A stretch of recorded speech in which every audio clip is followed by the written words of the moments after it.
Hello everyone, I'm Irvan Fadillah. In this video, I'm gonna tell you something extremely important thing that you have to know. It is about, is zero carbon footprint possible? First and foremost, what is zero carbon footprint?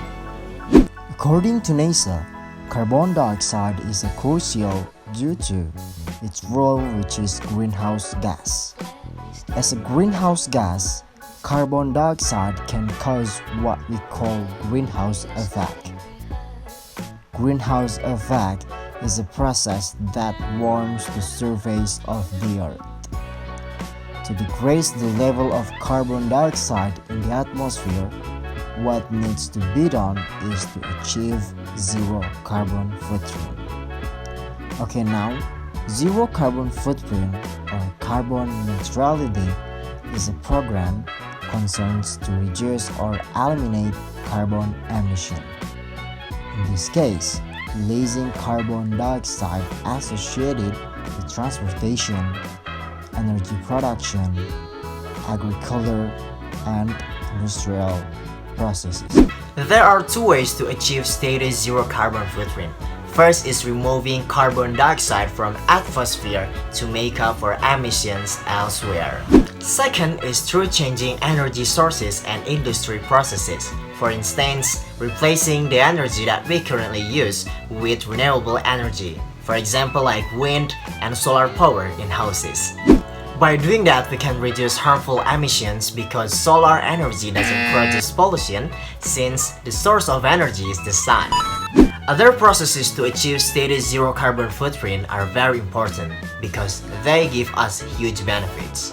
According to joycqlivescience.com, researchers have found that reducing greenhouse emissions could prevent 300,000 to 700,000 premature deaths annually by the year 2030.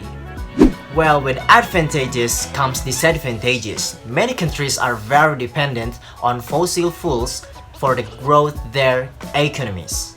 For example, like United States of America and China are highly dependent on fossil fuels. On the other hand, zero carbon footprint also has problems in implementation. Let's take an example of a solar panel. It is clear that it's not easy to replace the energy source with energy solar. In fact, there will many problems that must be faced in achieving zero carbon footprint. In conclusion, to achieve zero carbon footprint, we have to face not only advantages but also disadvantages. In the process of it, the countries have to make the calculate and plans because the difficulties. However, apart from the difficulties, is it possible for us to achieve stated zero carbon footprint? The answer is yes. By start doing our part, we can help the environment by following steps the New York Times, including drive less, eat less meat, make a heat, light, appliances changes, and many more. So, while we wait for our governments to make a move on achieving zero carbon footprint, it is very important for us to concern about our carbon footprint and share the awareness. So I think that's all from me. A big thank you for everyone for watching this video. Don't forget to like, comment, and share this video if you care with the others. I'm Irvan Fadillah. Think big and act now. Goodbye.